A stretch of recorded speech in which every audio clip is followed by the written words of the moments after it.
Hello नमस्कार कौच मोर आउ गोटे सुंदर वीडियो को आज हूँ वर्षर लास्ट दिन माने बुधवार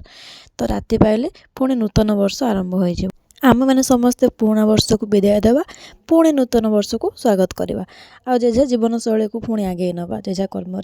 बो आमर ये चूना माछ बछा बछी करते तो मुझे कहली मुझे भजाभुजी करदेवी भजाभुजी कर सारापर ये पखाड़ खाऊँ कौन करी एत थंडार भी मोर पखाड़ खावाई भारी इच्छा आज होता मଣିଷର मन ना जिते दूरे रखापी चेष्टा कले भी रही आइंस देखला क्षणी पखाड़ कथा मन पड़ो आ मो मन तो सदाबेल पाइना पखाड़ खोजुची आए थंडा प्रति मुझे पखाड़ खावा कमाई रोली खाया पिया सरला ये बाहरी डेराबिस महोत्सव को जोटा अलरेडी सरीवा सरीवा उपर आज हूँ तार समाप्तिर दिन तो घर पाख लोक ना बस फेल तो निहाती हेबी ये आसिक पहुँचला पर गोटे चक्कर काटिगली दुकान मानकर आठी देखुं तो गोटे भूत भी है बाबा रे भयंकर भूत आ भूतुणी मैडम आमर चित्कार भी कर वाह पछरे पुणी कंकाल देवता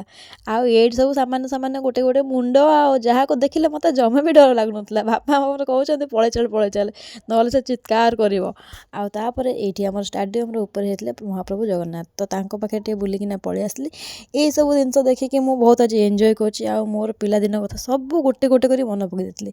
आई रात फंक्शन भी आस बहुत सारा सेलिब्रिटी भी आसुँच कितु जेहेतु एवं संध्या समय रात कहार प्रोग्राम थी ये तो मुझे जानी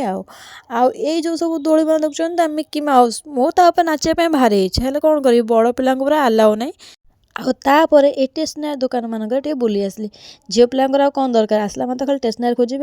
मोर कि सबुआड़े मन खेल ठार आरंभ कर स्टेसनारी पर्यटन सबुआड़े बुलाबुली कर आसली आ खिया पिया सारे घर को बाहरी एत जो सांग मैंने थंडा पड़ानी जे असंभाल थंडा आपण थंडा केमी हो मत कहे तो सांग मैंने वीडियो को लाइक करदे।